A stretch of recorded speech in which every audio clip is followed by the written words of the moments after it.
What's up, Jets fans? Welcome to the latest edition of Jets Latest, where you get the latest on the Jets, Jets. I'm your host, the spitting statistician, Dane Martinez, and now minicamp has wrapped up, okay? And we are not going to see the Jets together again until training camp, which is not for another month. It opens on July 15th. The first practice session is July 16th, so we've got about a month now, and it's interesting. In NFL circles, they usually call this month like don't get in trouble month, right? You had everybody in the building. You're starting to build these things. Then everyone is let go for about a month until training camp really gets going. Maybe that's part of the reason why Aaron Glenn stressed the culture, stressed the kind of expectation and the standard, why it was important for everybody to be there together to have accountability to each other. Maybe by the time everyone comes back together in the middle of July, we will have contract extensions for a couple of key Jets. And remember also, Aaron Glenn was saying that they loaded them up early, right? And intentionally,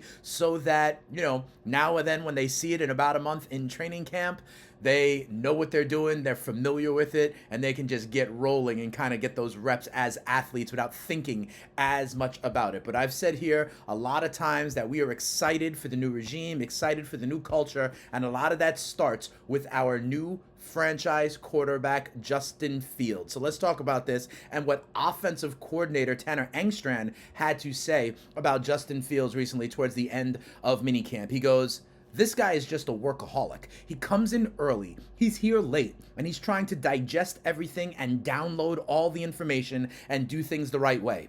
I think he's really put the next foot forward and just trying to stack days, and it has been really good." This idea of, remember even Josh Reynolds said that he was a intelligent quarterback, that he's grasping the offense. You hear now Engstrand talking about kind of the work ethic that is there. That is part of the character traits that really embody what Aaron Glenn wants in that quarterback. And I talk about this also. Justin Fields has continued to develop as a passer every year in the NFL. His rookie year with the Bears, he had a 59% completion rate. That has gone up every single year until last year in limited duty with the Steelers. He was at 66%. That is actually above league average.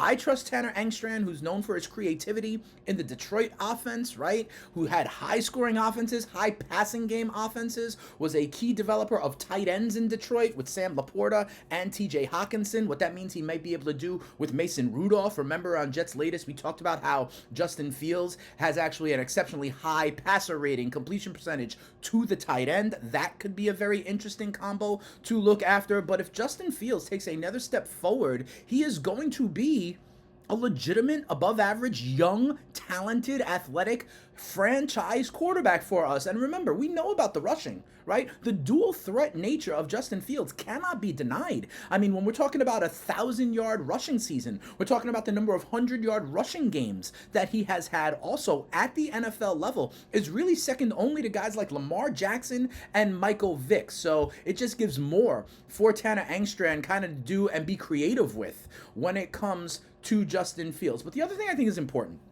is that this organization is really rallying behind Justin Fields. When he was signed in March, people were thinking that the Jets were still going to go ahead and draft another quarterback or tank the season to draft a quarterback next year or sign somebody else. They did not do that, okay? They only got guys like Brady Cook as an undrafted free agent. Tyrod Taylor is the only guy above 30 on the roster as a veteran that can help mentor and be that kind of stable presence. This is the Justin Fields show.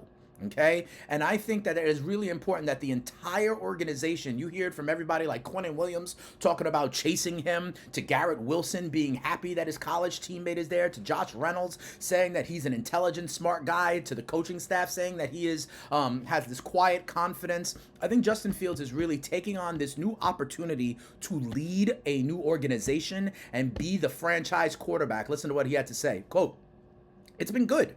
I kind of had a feeling when I got here that guys were looking for a leader to step up on offense. So I was glad to receive that role and have been pushing the guys each and every day to be our best and play up to our standard." I think that word standard is key. You hear guys talk about the standard is the standard, all that stuff.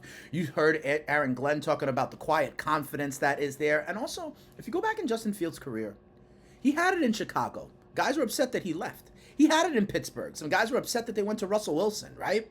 Garrett Wilson here wasn't excited about Aaron Rodgers coming back. Now all of a sudden our stud wide receiver is happy because he has his college football teammate, right? The defense has always been good. You hear how Justin Fields said step up on offense, really, and be that leader. And here's the thing again. We signed Justin Fields in March, right? It says it there, to a 2-year, $40 million deal, right?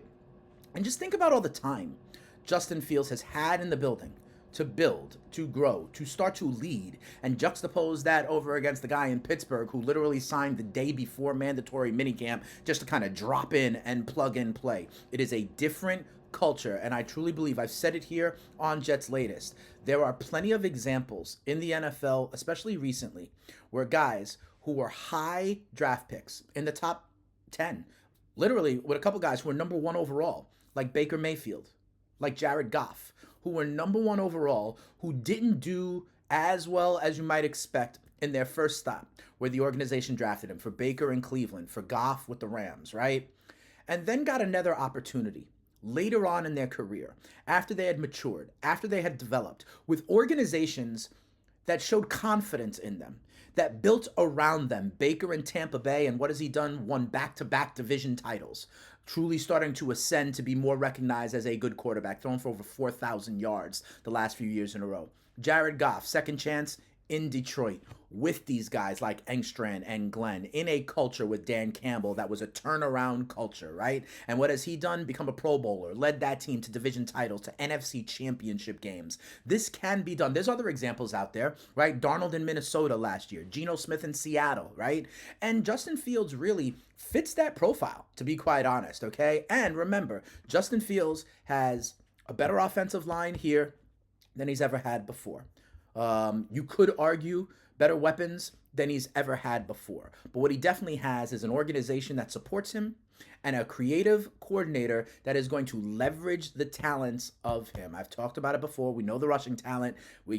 I hope and am optimistic about the development as a passer. We've seen a lot of positive signs in minicamp, and hopefully that just continues to build when it comes to training camp. We're not going to see these guys for a month in training camp, and then it is all steered until week 1 of the NFL season. You know, a lot of reasons to be excited about week 1, but you know who is especially excited about week 1 because he is returning from a devastating injury is Jermaine Johnson, our edge rusher who missed most of 2024 and was really good in 2023. Check out what he said, because he's also going to see former teammate Aaron Rodgers in week 1, and he's going to try to get after him, right? He goes, "It was a pleasure having Aaron around and stuff like that. I wish him the best, but when I get between those lines, there are no friends, and I think he knows that and feels the same, so I'm excited. It's just another game, but for me, it's my first game back, so there's a lot of emotions, and when my emotions run high, I tend to play well." I think that's important. I've said it here on Jets Latest. I think Jermaine Johnson and Will McDonald have the potential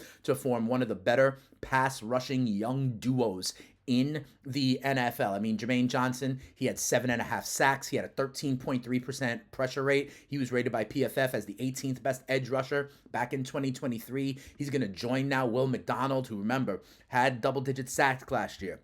The Jets defense had the 6th best pressure rate in the NFL last year, and that is without Jermaine Johnson, right? So I think that can only get better. Important to note, Johnson was also talking about how he learned a lot from Aaron Rodgers, if you remember, because they both had Achilles injuries that ended their season. And Jermaine Johnson really did have some of that kind of mentorship or support from a guy like Aaron Rodgers. So he definitely gave him credit for that, but said he's ready to go on after him. And remember, Jermaine Johnson is really one of the better, well-rounded edges in the NFL, or at least he was when we last saw him as a full-time starter, with 11 tackles for loss. Was also one of only 5 edge rushers that had 45 pressures, 15 run stops, 10 tackles for loss, and 5 passes defense. So that, coming back to this defense, is really going to give us another edge with guys who are ascending like Will McDonald, and the linebacker level, guys like Quincy and Sherwood, and of course what we have done in the secondary, right? Not only with Sauce Gardner, bringing in guys like Cisco,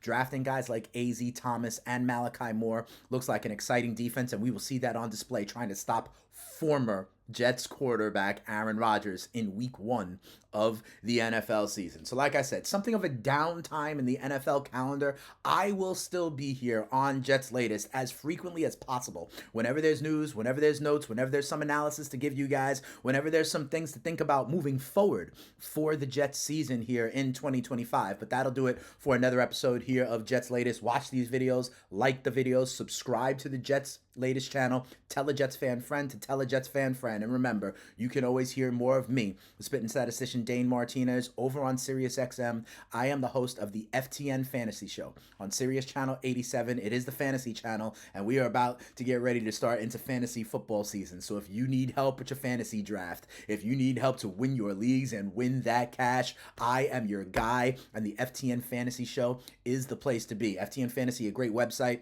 Great content, great data, rankings, tools before the season and all through the NFL season to really help you out. Check me out over there. Check me out on Sirius, but always check me out right here as we talk the green and white, the Jets, Jets, on what's going to be a great 2025 season. We will see you throughout the week and periodically throughout these gaps between what we saw in minicamp and then when training camp gets going in about a month. But for now, we'll see you next time. We out of here. Peace.